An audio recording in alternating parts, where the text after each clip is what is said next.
Sa YouTube, sa aking channel. Una po sa lahat, nagpapasalamat po ako sa inyo sa pag-subscribe po sa akin, sa pag-like, sa mga at pag-follow ng aking mga video. So, ayan, kaya po ako napa-live is I really want to share with you a very important thing in my life na gusto ko rin syempre ibahagi sa inyong lahat. So, most of you alam naman po na kami po ay Christian. Ako po ay Christian since 2011.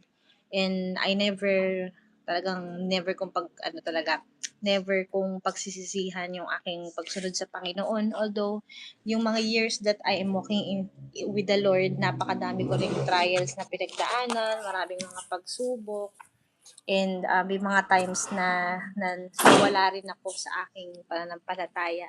And by the grace of God, siya po ang nagbalik sa akin, sa Kanya. So, ayan, to cut the long story short, here I am sharing with you the most important message that you all need to hear. So, ayan po. Before I share it, let me tell you a story. Nangyari po sa amin kahapon, May 1, 2026. So, bungad po ng May, first day of the month of May, nasunugan po kami. Actually, hindi naman po talaga yung bahay namin ang nasunog, pero dito po sa compound po namin nangyari. Unfortunately, yung bahay po kasi yung bahay po namin compound yan. So, ayan, nawala. Nawala ba? Parang nag-ano eh. Yung mga nakatira po dito sa compound namin, matagal na po kami dito sa Kaingin, taga Malolos po kami.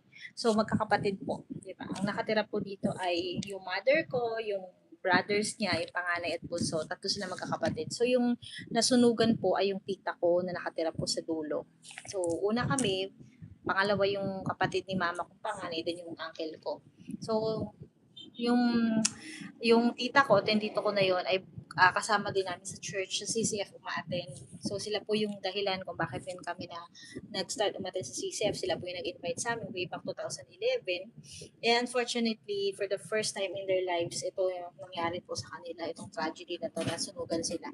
Na sobrang grace ng Lord kasi 1 a.m. in the morning, yung lolo ko po na 85 years old na by the grace of God, malakas pa yung lolo ko, active pa siya. Nagising siya, nakarinig siya ng malakas na putok sa kusina. Then paglabas daw niya, nangangamoy na, mabaho, and makapal na yung usok, and may umapoy na.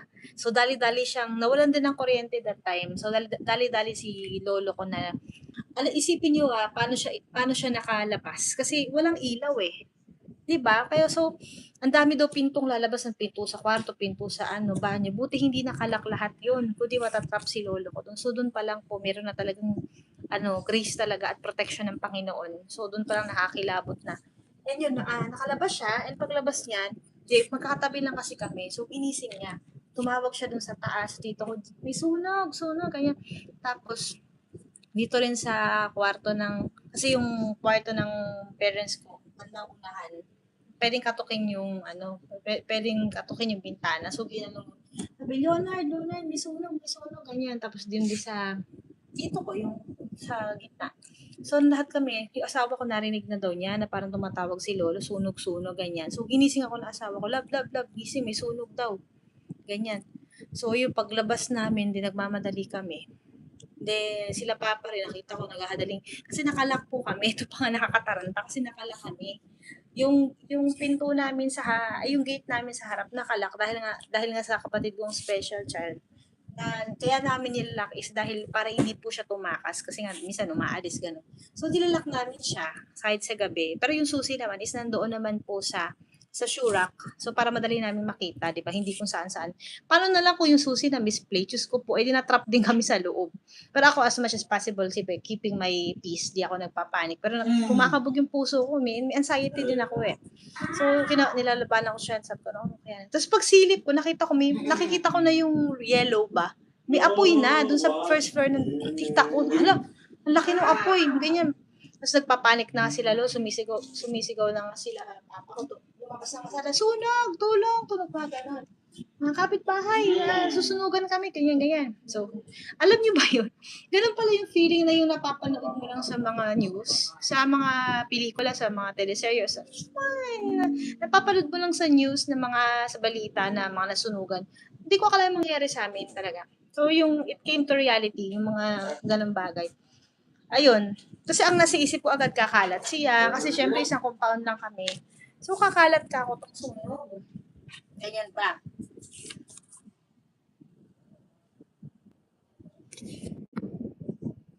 Ay, sorry, akala ko nawala yung stream ko po. Wait lang ha, ayusin ko lang. Yan. Pwede pa lang ayusin yung lighting. Dumilim ako. Ayan. So, ayan nga po. Pero ang ginawa nila, syempre, yung first, yung usually na first aid, parang may sugat no. Yung first na gagawin mo, instinct mo is syempre habang tumawag na rin sila ng bombero, yan. Yung mga kapitbahay parang tumawag sa barangay, tapos yung mga tanod din dumating tapos tumawag na daw sila ng bombero, coming na daw. So syempre habang di pa dumarating yung bombero, syempre ginagawa na nila yung makakaya na para kumuha nga ng mga balde ng tubig, binuhos-buhusan. Kaso lumalaki talaga yung hindi kaya. So, kailangan bombero. Ayun, maya mga after 10 minutes pa, dumating na sila. So, ayun nga, yan. Thank God, dumating na sila. Pinalabas kami lahat kasi syempre baka dumami may sumabog na kuryente. At ang inaalala pa nga po nila is, di ba may car sila tito ko.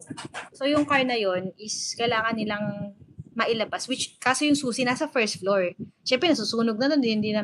Kaya nga yung uncle ko, dami niyang paso kasi he's trying to get inside. Baka mamaya may retrieve pa, ganyan mga import. Siguro yung susi na isip niya or anything. Kaya lang, anong nangyari, sa lakas ng flames, sa lakas ng... Aldrin, mamaya ka na maganyan, maingay. Aldrin, patay mo muna. Malakas eh. Sa lakas ng yung kapatid ko special naglalaro siya. So, sorry may background music ng games, naglalaro siya.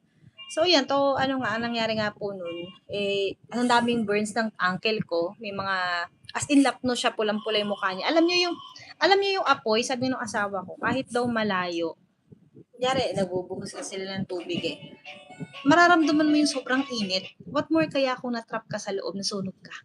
Sobra. Parang real life, parang sa hell na talaga. Parang ganun sa hell eh. So, yun nga. Ang daming paso ng tito ko, mga nalapos talaga, ganyan-ganyan. Pulang-pula siya. Yung lolo ko na mabigas, kasi wala namang injury si lolo. Yung tita ko naman, dahil hindi na siya makababa ng hagdan, dahil yung first floor nga yung umaapoy, kasi andun yung hagdan sa baba nandun sa gilid, pero sobrang init na hindi mo na maapakan yung dahil mapapasok ka pag pinilit mong bumaba ng hagdan, parang kang tinutusta, iniihaw ganyan. So, ang ginawa niya, tumalon siya sa bintana. Tumalon siya sa bubong ng kabilang kapitbahay, which is bahay ng tito ko. Tapos tumalon siya pababa. Ang ginawa niya, kasi may mga pets sila, may mga aso sila, hinagis niya yung mga alaga muna, tapos saka siya tumalon. Humiram na hagdan, ganyan. Ayun, so, grabe yung adrenaline rush ng butin. Pero, napaka-importante yung kalmado ka kasi pag magpapanik ka, magbablank ang isip mo. Hindi mo na alam yung gagawin mo, magpapanik ka, hindi mo magagawa yung tama. So, thank God for the presence of mind pa rin at yung katatagan ng loob nung tita ko din nun, sa yung tito ko na yung iba kasi hysterical. Ako, sunog, ganyan. Wala naman silang pero yung halos lahat po ng gamit po nila sa first floor, nandun lahat, appliances. Andun ang sala, kusina, mga damit nila sa kabilang storage room, ganyan. CR. Ang natira lang, second floor nila, which is kwarto lang talaga. Tulugan lang. So, may natira pa naman, kaso tulugan lang. So, yun, after, actually sumabog din yung LPG, ganyan. Pero thank God yung car. Kasi kung yung car ay masusunog, grabe po ang lakas ng impact ng gasolina yan So, pwedeng madamay kami lahat doon sa compound. So, grace of God, protection talaga ng Panginoon. Hindi po niya inalaw na may mangyari sa amin na ganoon. So, ayun nga. So, anong nangyari nga? Ayun nga. Nasa labas kami. So, ako pray ng pray. First thing that I do is lumuhod. Nung nalaman ko pa lang, hindi ako nagpanic. Pumunta ako sa room ko, lumuhod ako, nagpray ako, Lord, praying for protection for my whole family. I declare that no harm will befall against us, ganyan, on my family, ganyan. Huwag niyo po kaya lumalayo sumunod to protect us, Lord, ganyan. Psalm 91, alam niyo naman yun, parang 911, ganyan. Nirecite ko sa utak ko, hawak ko siya sa phone ko, binabasa ko siya habang pinapatay ng fireman yung ano. Tapos ito pang nakakatuwa kasi nga yung isa kong kumare ko na actually ano ko rin siya, best friend ko rin siya, matagal ko na kaibigan, is one of the rescuers sa PDDRMO ng Bulacan. Yun, si Maring Jetta, shoutout sa iyo Mars, thank you ulit. So ayun nga, so siya yung nag-assist sa amin, sabi ate okay lang ba kayo, wala nangyayari, kinakabahan daw siya kasi nga daw parang nung tumawag daw sa kanila na may susunog sa kaingin, pinakita sabi 24 de Agosto ganyan. Nung paparating na sila, parang bahay to nila Ate Lady, ganyan, kinakabahan daw siya. Pero hindi naman daw pala kami mismo yung nasunugan, which is yung tito ko nga sa dulo. So yun nga, napatay po yung apoy. At as in chinek nila mabuti nung sa BFB, wala pang trace ng sunog, ng baga, ganyan, pinatay nila. Nung chinek mabuti, sabi nila, kinabukasan ay babalik daw po sila para i-check, mag-investigate kung ano yung cause ng sunog, di ba? Importante yon. And nilagyan na ng nilagyan na po ng ano tawag nito, yung may pero ginagana ng ng tape na do not cross ganyan until investigation. So parang sa mga soko, bawal puntahan until na sila yung magkakat ng na yun kasi kailangan nila yun for evidence, di ba? Yung mga check, mag-investigate sila kung ano nangyari. So yun nga po, nakahinga na kami maluwag. Pero alam niyo yun, hindi na kami nakatulog since 1 a.m. till 6 a.m. ng May 1.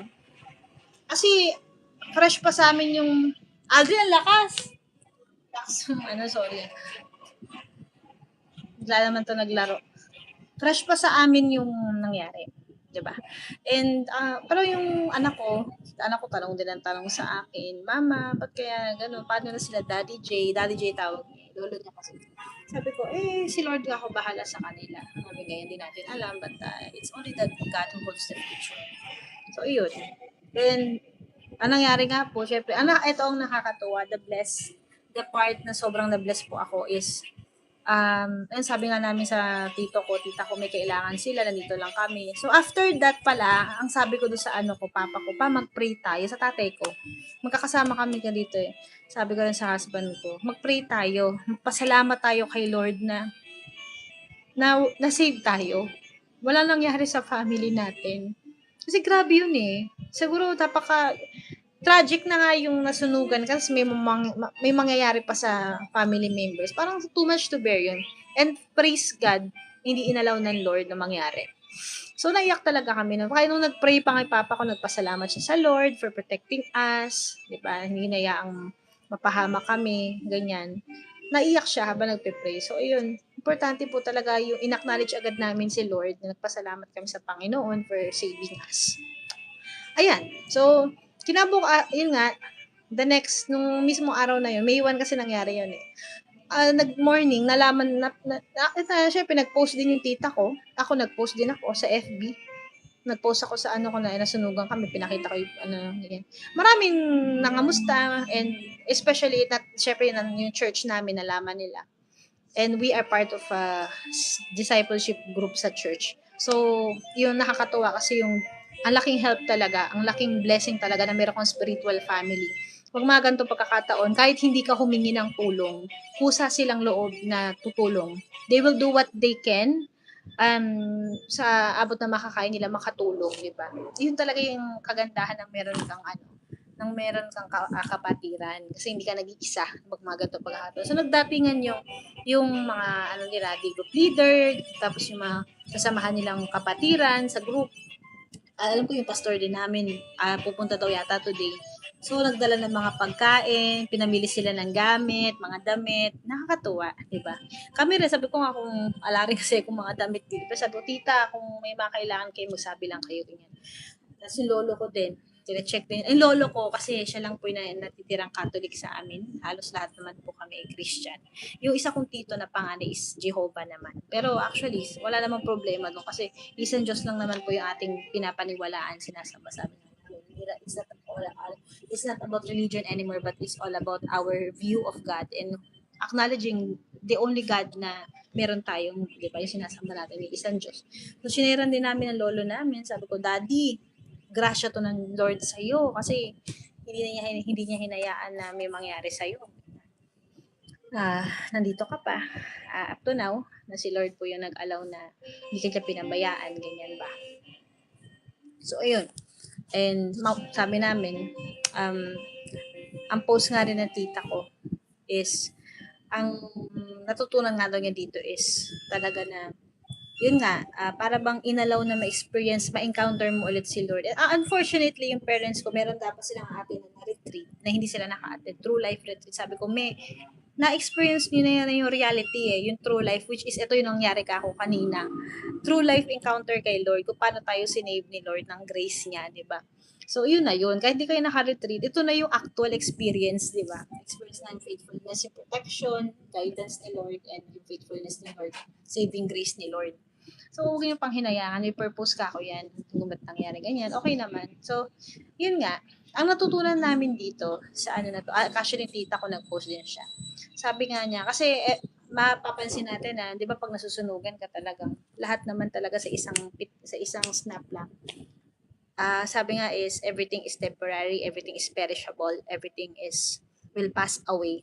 Heaven and earth will pass away. Everything in this world is temporary. This will all be destroyed. So sabi po sa Matthew 6:19-21, do not store up for yourselves treasures on earth, where thieves break in and steal, where moths and vermin destroy, but store up for yourselves treasures in heaven, where thieves cannot destroy and moths and vermin cannot where thieves cannot steal and moths and vermin cannot destroy. Yan. Store up for yourselves treasures in heaven. For where Matthew 6:21 says, "For where your treasure is, there your heart will be also." So, doon mo marirealize na, yes, oo nga, kasi, baliwala yung magpupundar ka ng, pinaganda talaga nila yung bahay nila. Hindi naman ganun kalaki, pero as in, nagpundar sila, pinaghirapan nila yon, nagkaroon sa sariling bahay, yung mga gamit nila, nagpundar ka. Di ba mga belongings mo, possessions mo. Yung mga documents nga nila na importante, nasunog din, pati mga gamit, di ba? Ayun, damit. So, sa isang iglap mo, wala lahat. Yun nga yung tanong na, kung kunin ba ni Lord lahat sa'yo, even if everything is taken away from you, will you still praise Him? Talagang nag-flashback din sa akin yung nangyari kay Job. Diba? Parang ang natira na lang sa'yo is the life that He has given you. Everything is lost. Everything was taken away from you. Binawi lahat ba? Di ba? Na-destroy ba? Do you still praise and thank God? Na pag may mga gantong pangyayari. Di ba? Actually, madaling sabihin pero mahirap gawin. Kung siguro, for me, nasasabi ko to dahil hindi ako yung mismo Pero, sana pag dumating yung time na wag naman, pero kung mangyari din sa amin to, I will still praise God and thank God na kahit nangyari to, Lord, I will still trust you because I know that you are working all things together for my good, di ba? And may plano siya. Kahit na inalis niya tong mga bagay na to, binawi niya lahat. Kasi I still have Him. In Him, we already have everything. So, yun yung napakagandang testimony talaga. And napaka-importante yung relationship talaga natin kay Lord. It's all that matters. So, yun nga yun. So, I will come to the whole point na, and ito na, I'm coming to the point na I wanna share this most important message to all of you. Yan yung kwento namin, testimony, nangyari yung nasunugan kami kahapon. Pero the most important part here is, nakita nyo naman po how the Lord God, how the Lord Jesus Christ has saved. Sabi ko nga, sinave tayo ni Lord for the end time. Yung unang best na sinave po ako ng Panginoon is yung nakilala ko siya. Nung ako po ay dati na nasa kadiliman pa, na hindi ko pa siya nakikilala, hindi ko pa siya tinatanggap bilang Lord and Savior. Then suddenly, dahil sa biyaya niya, ako po ay kumilala sa Kanya. Ako po ay pinili niya na maligtas at tanggapin ko siyang Lord and Savior. Yun, yung unang beses na sinave ako. At yung pangalawa, nung ako po ay nahulog sa kasalanan, nagkasala ako sa Panginoon, nalayo ako sa Kanya, sumuway, naging matigas ang ulo, hindi sumunod sa kalooban niya, gumawa ng kasalanan, yun, na wala ako sa presence niya. Yung naging single mom ako. And marami pa. Actually, araw-araw ko nililigtas ng Lord. Yung palang buhay ako eh, pagliligtas na niya yun eh. Yung mga nililigtas niya ako sa mga maling desisyon, kapahamakan sa araw-araw, bumabiyahe ka, 'di ba? Yung mga time na yung health mo iniingatan, protection sa travel, mga aksidente, sa mga sakit, sa masasamang tao. Araw-araw na pagliligtas yan ng Diyos eh. Saving grace niya yan everyday. So, sabi ko, diligtas na naman tayo ni Lord for the nth time. So, hindi na mabilang yung mga beses na yon na nililigtas ka kami ng Panginoon. So, ito po. Syempre yung pagliligtas ng Lord, nangyari lang po yan kapag kinilala talaga natin siya, inacknowledge natin siya as ating Lord and Savior. Ito po mga kapatid, mga kaibigan, na napaka-importanting bagay na kailangan niyong malaman. Isa sa mga pinakamalaking desisyon po na gagawin po natin sa buhay natin is kanino ba natin ipaubaya yung buhay natin? Saan ba natin nilalagak yung ano natin, yung security natin, yung kaligayahan, kasiyahan, kapayapaan, kakontentuhan natin. Ito ba sa mga bagay na meron tayo, sa mga material things, sa possessions, sa status, sa relationships, sa pera, sa work, sa career, sa business, etc. 'Di ba? Yung authority na meron kang posisyon sa meron kang meron kang entitlement ba? Saan natin nilalagak yung ating security? O sa Panginoon ba na siyang nagbibigay lamang ng ng kakontentuhan? Siya lang yung ultimate na nagbibigay. Siya lang yung Panginoon na ultimate source ng lahat. Siya lang ang source eh. Minsan kasi we tend to love what the Lord is giving us, already neglecting the one, 'di ba, who blesses us. Yung source mismo, doon tayo naka-cut off eh. Nafo-focus tayo dun sa mga material blessing. Wala namang masama dun. Pero minsan, yun nga yung parang nagiging idolatry. Na yun yung nagiging dahilan kung bakit hindi tayo makalapit sa Diyos dahil sa mga bagay na meron tayo na hindi natin mabitawan. So ito po yung nangyari sa amin na to. Ano po yung realization po ninyo? Sa amin ito nga lahat talaga babawiin ng Diyos sa isang iglap. So para sa akin, okay na rin, hindi ako mag-invest materially. Kahit nga yung, hindi naman tinitingnan ni Lord na kailangan, hindi naman sinasabi ng Lord na, kailangan magpakayaman ka ha, o kailangan maging ganda yung buhay. Hindi. Kasi ang totoo mong buhay po sa presensya niya. Kasi pahirap na talaga yung buhay natin sa mundo eh. The Lord doesn't want academics. Hindi naman po siya nagtitingin sa successful ka na academically, kayo achievements, hindi.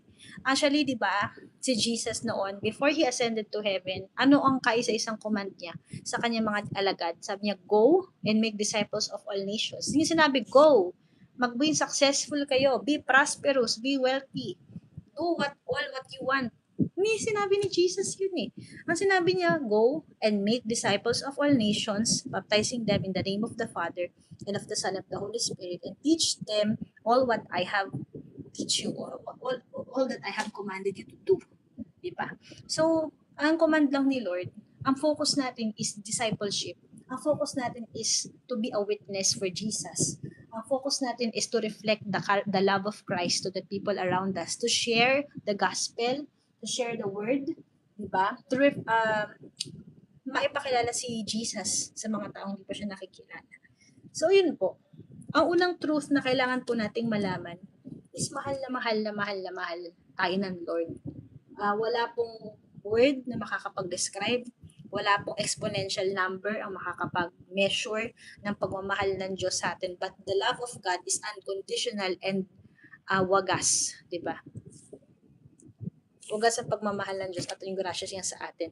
Mahal niya tayo, kaya nga gusto niya tayong mabuhay ng walang hanggan kasama siya sa presensya niya.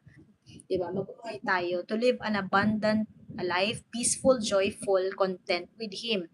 Pero ano po ang nangyari? Dahil po sa kasalanan, which is, alam naman natin yung history noon kay Adam and Eve na nag-start yung kasalanan, doon po tayo na separate kay God. Nagkaroon po ng eternal separation ang tao sa Diyos dahil tayo ay nagkasala. And sabi sa Romans 3:23 na dahil po sa kasalanan, yun nga, Romans 3:20, lahat po tayo ay all have sinned and fall short of the glory of God. Since then, lahat po ng mga generations after them is stained already by sin. Lahat po yan, kahit nasa tiyan ka pa lang ng nanay mo, may kasalanan ka na. Guilty ka na. Kasi lahat nga po ay nagkasala. So, hindi natin pwedeng sabihin, ay, mabuting tao naman ako, wala naman akong ginagawang kasalanan. 'Di ba? Mas mabuti ako diyan, siya nga ay nangangaliwa, siya nga nagnanakaw, siya nga nanloloko. Hindi. Pare-pareho lang po tayo, 'di ba? So walang ganon na walang taong pinanganak na hindi nagkasala. And yun. So we cannot really save ourselves. Kahit anong gawin natin, even our good works, they are just dirty rags sa mata ng Diyos. So, ito, sa sobrang pagmamahal ng Lord sa atin, sabi nga sa John 3:16, for God so loved the world that He gave His one and only Son, that whoever believes in Him shall not perish, but have eternal life.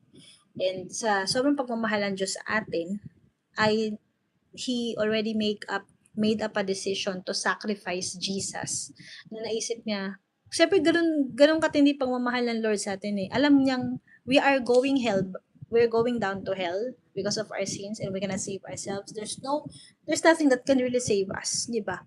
Na kailangan merong isa na bumaba, magkatawan tao, at akuin yung ating mga kasalanan, na which is si Jesus ngayon. Di ba? Bumaba siya sa lupa, at siya yung naging ransom, siya yung naging sacrifice, siya yung naging nagkaroon ng naging parang siya yung he took our place. That instead na tayo yung i-judge ni God, yung wrath of God is mag-fall sa atin, tayo yung mag-suffer ng eternal tayo yung mag-suffer sa eternity in hell. Siya yung sumalo nun, di ba, ng penalty na yun. Yun, sa sobrang pagmamahal ng Diyos sa atin, binigay niya yung kanyang buktong na anak na si Jesus nga. At habang tayo makasalanan, namatay na si Kristo para sa atin. So, yan nga. Lahat po yan, actually, there's, yung ating kaligtasan ay hindi po dahil sa ating mga gawa, dahil lang po sa grasya at biyaya ng Diyos. Ephesians 2, verses 8 to 9, for it is by grace you have been saved through faith. It is not of your own doing, but it's the gift of God, so that no one can boast. Kasi we are created for man's workmanship, God's workmanship. So, ibig sabihin po noon, yung ating pagtugon, yung ating pagkakakilala sa Panginoon, hindi natin pwedeng sabihin, ay, pinili kong tanggapin si Christ dahil nga nag-decide ako, di ba? O kaya gumawa ako ng ganito. Wala talaga. Tayo po inaligtas dahil sa biyaya lang. So, actually, kahit nga hindi tayo gumawa ng good works, it cannot save us eh. Yung good works na, kunyari, intentionally that we are doing to cover up yung ating mga kasalanan, wala yun. Hindi po, baliwala po yun. Pero yung good works na resulta ng pagkakaligtas mo at ng naunawaan mo yung kapatawaran at pagliligtas at pagmamahal ng Diyos sa'yo, yun yung nag-prompt sa'yo na naturally, na parang by-product ng iyong faith, kaya ka gumawa ng mabuti. Yun ang makakapagligtas. So, pero overall, grace lang talaga. Walang iba. Yan. So, sabi nga po, walang ibang daan kundi si Jesus. I am the way, the truth, and the life. No one can come to the Father except through me. So, once we have known this, yan, I am the way, kaisa-isang daan. Hindi naman sinabi ni Lord na I am a way. Hindi siya option. Kaisa-isa lang siya. Sa pamamagitan niya, tayo ay maliligtas. Wala sa gawa, wala sa relihiyon, wala sa ibang bagay o sa tao. Yan. Siya lang talaga. So, yun po. Once we have heard this, ano po yung maging response natin? Minsan, kailangan pang may mangyari sa buhay natin. May tinatawag na encounter kay God. Like yun nangyari. Actually, sa amin kasi Christian na kami eh. Pero ilang beses pa rin kami nakakaranas na encounter sa Diyos. What more yung mga unbeliever o yung mga hindi pa nakakilala kay Lord. Minsan si Lord po talaga yung gumagawa ng way para makilala po natin siya. So, nakakatuwa, di ba? Talagang, siya pa talaga yung umaabot sa atin. Gusto niya talaga, sabi nga kung gusto ko talagang iligtas ng Diyos, wala kang magagawa. Kahit daw ilang beses mong talikuran siya. Kasi, actually, may mga nagtatestimony noon na uma-attend na sa church, pero matigas yung puso, hindi talaga makasurrender kay Lord. Pero katagalan, after ilang years, may nangyari sa buhay nila which made them surrender kay God. Ganon. Ibig sabihin nun, kumikilos talaga si Lord. Pag talagang gusto niyang makilala siya, mangyayari kahit gaano katagal. Diba? So, tayo, kung meron tayong mga pinagpe-pray na, Lord, sana po kunyari tayo as already Christians, kunyari asawa mo, magulang mo, kapatid mo, kaibigan, huwag mong itigil, huwag mong isuko sa panalangin kasi kahit gaano pa katagal yan, kahit nga wala ka na sa mundong ito eh, kung maliligtas sila sa tamang timing ni God, siya yung masusunod. So, yun nga, balik tayo dun sa gospel. So, after we have heard this, ano po yung decision natin? Na alam natin na without Jesus, if we don't accept Him as Lord and Savior, without Him in our lives, we are going to hell. And He's the only one who can really save us. Ano yung magiging pagtugon natin? Kasi sabi nga po sa Romans 10, Romans 10:9, if we confess with our mouth that Jesus is Lord and believe in our hearts that God raised Him from the dead, we are saved. So, kailangan, kapag nalaman mo yung truth, hindi naman sapat yung malaman mo lang, ano yung magiging pagtugon mo. Kailangan ni God ng ating response. Yes, it's true that it's by grace that He opened our hearts. Dati kasi spiritually dead tayo eh. And nung pinuksan ni God yung puso natin na makilala siya, pinuksan niya yung mata ng ating puso. Gusto pa rin niya tayo tumugon kasi hindi naman tayo robot na minamanipulate ni God na, ay ikaw, susunod ka sa akin, tatanggapin mo ko. Hindi. Walang love dun eh. Kasi parang minamanduhan, di ba? So, binibigyan niya tayo ng free will. Andun yung free will pa din. It's up to you. Kumbaga, eto meron akong regalo na ibibigay sa'yo. Hindi mo hiningi sa akin. Tatanggapin mo na lang. Hindi mo, wala kang ginawa para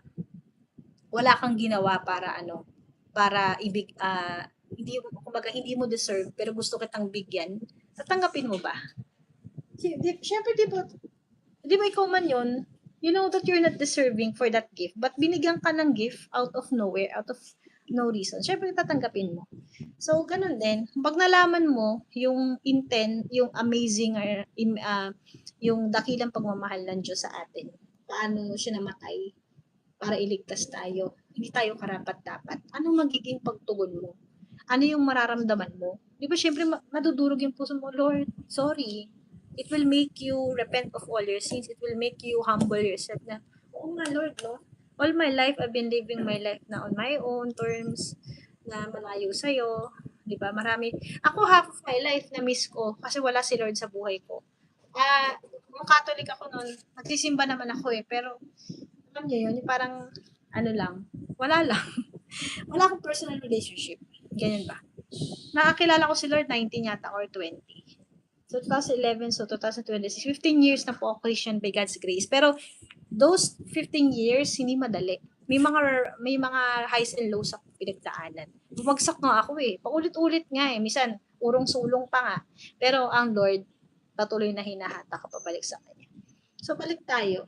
Kailangan lang natin ng response. Will you accept Jesus Christ today as Lord and Savior? Gusto mo na bang magkaroon ng pagbabago yung buhay mo, kaibigan, di ba? Kasi ako, based on my experience, sobrang laki ng pinagbago ng buhay ko. Ito po gusto ko lang din sabihin. Kapag tinanggap mo si Lord, hindi siya parang hindi siya parang lotto ticket.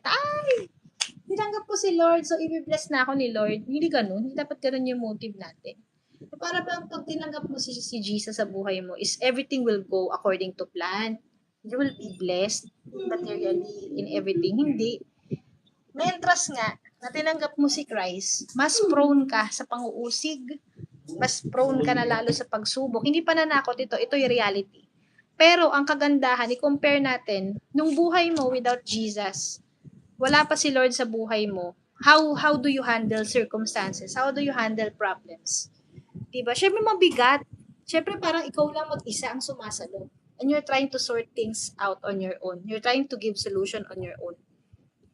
At mapapansin natin, lalo kang nagfe-fail. Mentras na ikaw yung gumagawa ng solusyon. Kasi wala, ikaw lang lahat eh. Pero ang kaibahan lang, yes, there are still problems, even when you already accepted Jesus. Pero ang kaibahan nun, meron ka ng kasama na bumubuhat nun. Di ba sabi ni Lord, come to me all who you are weary and burdened and I will give you rest. Take my yoke upon me and learn from me, for my yoke is easy and my burden is light. So, sabihin nun, nandun pa, alam mo yung pamatok, yun sa mga nilalagay sa ulo. Ano ba tawag yan? Yung mga yung mga horse ba yan or mga carabao, di ba yung farmer, inaano sila para hatakin. Ang nagko-control si Lord. Meron pa rin tayong buhat, pero magaan kasi si Lord ang may hawak. Hindi lang natin, kumbaga, hindi natin cargo lahat. So, huwag natin, ako, guilty ako kasi minsan sabi ko, parang, ba't problema mo yan? Si Lord, pababayaan ka pa niyan. Di ba sabi ni Lord, ako na ang bahala. Hawak ko lahat, hindi ka nag-iisa. Pero hindi ibig sabihin ng babawi, hindi ibig sabihin na wala ka nang gagawin. Meron ka pa rin buhat, pero habang buhat mo yung problema nito, buhat ka ni Lord. Kaya mas magaan. May dala ka nga, pero mas gagaan siya kasi nga, alam mo, kasama mo si Lord. So, ang kaibahan lang nun, pag hindi ka, wala si Lord sa buhay mo, mas doble, triple ang bigat kasi nag-iisa ka. Wala kang Panginoon na maasahan. Walang Panginoon na nangangako sa'yo na hindi kita pababayaan, nasasamahan kita sa lahat. Pero pag kasama mo si Lord, mapagtatagumpayan mo lahat, sigurado yan. Kasi binibigyan niya tayo ng promise eh. Ang daming promise ni Lord sa Bible. At yan, lahat po yun ay totoo. Finufulfill niya yung kanyang salita. And sabi pa nga niya, in this world, sa John 16:33, in this world, you will have trouble. But take heart, I have already overcome the world. No, yun lang, malinaw na truth. Hindi mawawala ang pagsubok ng isang Kristiyano. Marami. Pero yun nga, ang sinabi ni Lord, ang pangako niya, parang manalig ka. Magpakatatag ka. Diba? Kasi kasama mo ako sa lahat. Napagtagumpayan ko na. Magtatagumpay ka. Kasi napagtagumpayan niya na lahat eh. Kumbaga, at the end of sa dulo na yan, may solusyon na si God. Kasi nakikita din yung overview eh. Tayo, nakikita lang natin yung front view. So, yan po. So, sa mga sinabi ko po na to, ano po kaya ang decision nyo? Diba? Will you accept Jesus as your Lord and Savior? Yung pag-accept na yun, hindi yung parang, hindi ko kayo binipilit. Nasa inyo pa rin po yan. Pero po, sinasabi ko yung katotohanan na siya lang po talaga ang tanging makakapagligtas sa atin at siya lang po ang kailangan natin ngayon sa buhay natin. Diba? Ipaupayan natin sa kanya na siya na yung maghari na hindi naman kasi tayo may-ari ng buhay natin eh. We really need Jesus in our lives. And isa pang privilege that we will have when we accept Jesus is the privilege of being a child of God. Once tinanggap mo siya sa buhay mo, sabi ni Jesus, they already have the right to become children of God. Sabi po sa John chapter 1 verse 2. So isipin mo, hindi ka lang niligtas, hindi pinatawad na lahat ang mga kasalanan mo, wala nang condemnation sa'yo, you are already justified because of your faith in Jesus. Hindi ka na mapupunta sa hell, you already have eternal life. So lahat po ng mga tatanggap kay Jesus, bukod sa wala ka ng condemnation, ayan, consider ka na matuwid sa harap ng Diyos, tinuring ka pang anak. Binigyan ka pa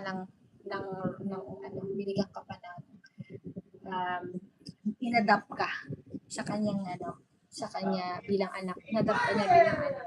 Legal yun anak ng Diyos. Yan.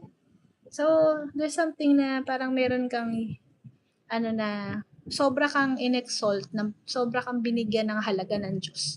Kung minsan sasabihin natin na parang walang saysay yung buhay ko. Diba? Sasabihin natin gano'n. Pero, hello, sa mata ng Diyos, napaka-worthy natin. Kahit na minsan feeling natin sa sarili natin tayo worthy. Pero ang tingin sa atin ng Diyos, sobra niya tayong mahal. Sobrang worthy tayo sa mata niya. Diba? So, sa mga nangyari po na to, I know na all of us are going through trials and suffering. Kahit naman po ako nga struggling kami financially eh. May mga health issues din ako. Pero yun nga po sinishare ko sa inyo, when you have the Lord, para bang gumagaan kasi meron kang Jesus na alam mo hindi ka pababayaan ng Diyos at may plano sa buhay mo. Pero gusto ko rin po maranasan nyo yan. Sinishare ko sa mga mahal ko sa buhay, and ganyan. Kaya nandun yung heart mo to share the gospel. Kasi nga, naranasan mo yung pagmamahal ng Diyos. Naranasan ko yung first hand, naranasan ko talaga experiential yung grace niya, yung faithfulness ni God sa buhay ng family ko. So, ayan po, na-share ko lang po. So, I pray and I hope that today is the day. Now is the day of the salvation. Now is the time po that you will have Jesus in your life. Now is the time that you will give your life to Christ. And do not delay po. Kasi actually, He's really coming soon. Malapit na pong bumalik si Lord. So, I pray na maging kapatid kita ngayon sa Panginoon. So, pero I still pray that God is the one who will really move in your heart right now. Hindi dahil sa sinabi ko lang po, kundi siya po yung maghipo sa puso niyo para papasukin siya sa buhay niyo. So, yun lang po. Take care everyone. God bless. Always pray and have faith. Bye-bye.